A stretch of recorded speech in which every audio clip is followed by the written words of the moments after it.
میں چند سفارشات آخری 1 سے 2 منٹ میں ذکر کرنا چاہتا ہوں کہ اب ہمارا کرنے کا کام کیا ہے۔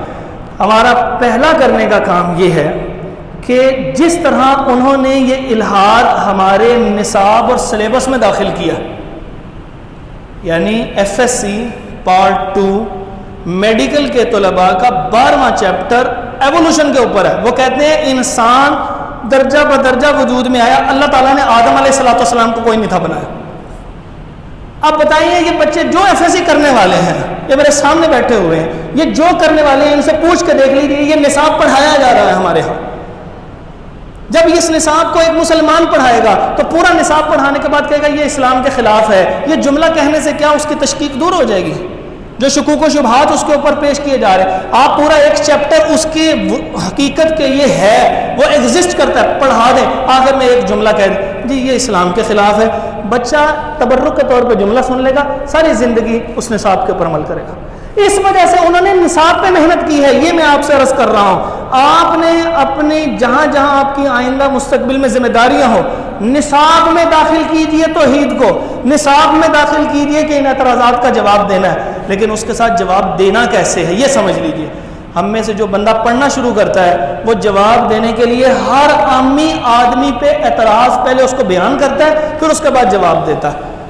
طلباء بیٹھے ہوں، آپ احباب بیٹھے ہوئے ہیں، ان کے سامنے اعتراض ذکر کرنا کوئی بری چیز نہیں ہے، کیونکہ ان کو سوال سمجھ میں آئے گا تو جواب دیں گے نا۔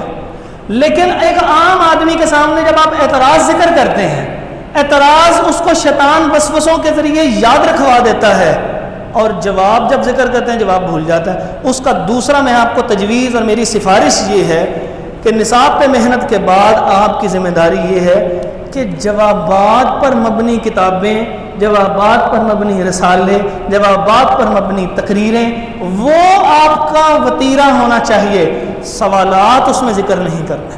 طلباء بیٹھے ہوں سوال ذکر کریں پھر جواب دیجئے، لیکن عام آدمی بیٹھا ہو اس کے سامنے صرف اور صرف جواب دیجئے۔ تیسری چیز سفارش 10 لکھ کے آیا تھا، آپ کے سامنے صرف 4 دے دیتا ہوں کل سفارشات۔ تیسری سفارش سیکنڈ لاسٹ وہ یہ ہے، ازراہ کرم آپ لوگ جب کبھی کسی بات کا جواب نہ آئے، ازراہ کرم اس کا جواب نہ دیجیے۔ ہمارے ہاں اس چیز کو جس کا جواب نہیں آتا نا، جب اس کا جواب دینے بیٹھتے ہیں ایسا غلط جواب دیتے ہیں، سامع سن کے اعتراض کیے بغیر اٹھ کے چلا جاتا ہے۔ ہم سمجھتے ہیں یہ مطمئن ہو گیا، حقیقت میں وہ متنفر ہو جاتا ہے دین سے۔ کثیر تعداد الحاد کی طرف جا رہی ہے، لا علمی کے غلط جوابات دے رہے ہیں، اس غلط جواب کی وجہ سے لوگ الحاد کی طرف چلے جا رہے ہیں۔ تو لہٰذا اگر جواب نہیں آتا کسی متخصص کے پاس بھیج دیجئے، جناب یہ آپ کی فیلڈ ہے، اور اس کے اندر بھی اس سے وقت لیجئے۔ اگر کوئی متخصص ہے تو اس کا مطلب وہ چند افراد میں شامل ہے، تو اس کے اوپر اتنے برڈن ڈالنے کی ضرورت نہیں، اس سے وقت لیجئے، وقت لینے کے بعد اس کو بندے کو اس کے پاس بھیجیے، تو آپ سے اللہ رب العزت وہ کام لے گا کہ کئی بندے آپ کے ہاتھ پہ مسلمان ہوں گے اللہ کی فضل سے۔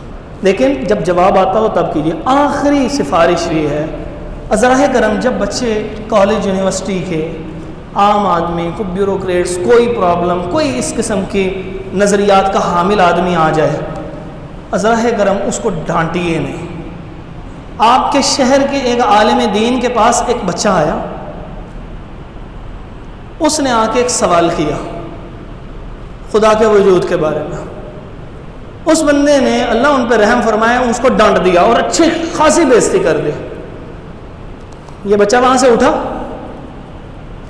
اور ملحدین اپنے اساتذہ کے پاس چلا گیا۔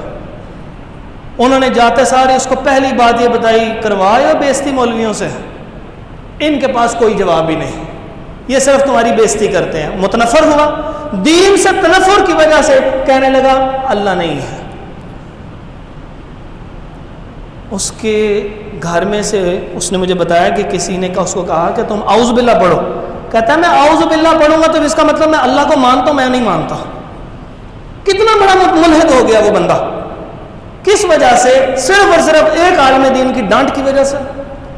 اگر آپ کو جواب نہیں آتا، یا آپ دیکھیں غیرت ایمانی بھی کوئی چیز ہوتی ہے، غصہ چڑھتا ہے، بھائی خالق کو نہیں مانتے، تیرا اپنا وجود ختم ہونے والا ہے، اللہ باقی رہنے والا ہے، هو الحی القیوم لا تأخذه سنة ولا نوم ولا يؤوده حفظهما وهو العلی۔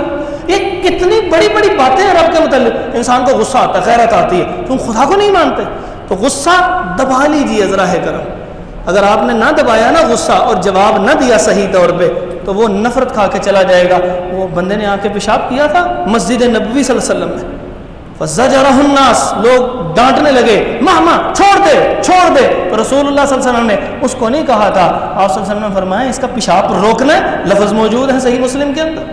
کہا تم اس کا پیشاب روکنا چاہتے ہو کہ درمیان میں مت روکو. جو اپنی زبان سے الحاد زدہ گندا پیشاب سے بھی برا اعتراض لے کے آتا ہے، ازراہ کرم اس کو یہ کر لینے دیجئے.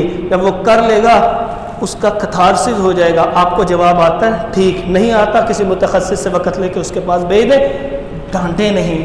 نرم رویہ، نرم خوئی آپ کے قریب کرے گا. اور کتنے ہی بچے ایسے ہیں جو بعد میں ہمیں بتاتے ہیں کہ ہم نے الٹے سیدھے 100 اعتراضات کیے، آپ نے کبھی آگے سے کچھ نہیں کہا.